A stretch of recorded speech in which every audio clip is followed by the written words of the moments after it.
আজকে আমরা চলে এসেছি পিলখানা। আর পিলখানাতে আমরা একটু বেরিয়ে ঘোরাঘুরি করে দেখছি যে কোথায় কি দোকানপাট বসেছে।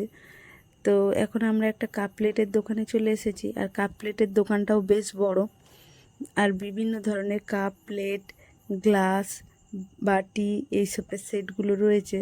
তো এখন কাপ প্লেটগুলো আমরা দেখছি। আর রাস্তা যেতে যে এই যে 3 অতিথির সঙ্গে দেখা আমাদের সামনে সামনে যাচ্ছে। আর এই যে তারপর আমরা একটু কারবালায় চলে এসেছি। কারবালার মসজিদটাও বেশ বড়, আর এখানে দোকানপাটও অনেক বসে। প্রায় প্রত্যেক দিনই এখানে দোকানপাট বসে। আর এখন যেহেতু যেহেতু রোজা চলছে, আর তার তার জন্যে এখানে বিভিন্ন দোকানপাটও বসেছে। আর সামনে যেহেতু ঈদ, তো কেনাকাটার জন্য সবাই এখানে রাস্তায় ভিড় করে রয়েছে।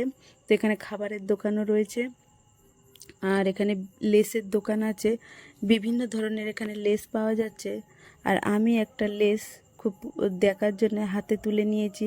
এই সুতির লেসটা 15 টাকা করে মিটার বলেছে। তো এই লেসটা আমার বেশ পছন্দ হয়েছে, আর আমি 3 মিটার এই লেসটা নিয়েছি।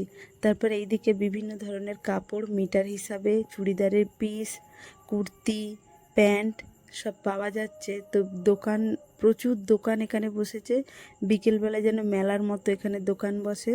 আর সামনে যেহেতু ঈদ আছে, তো সবাই এখন কেনাকাটা করতে বেরিয়ে গেছে।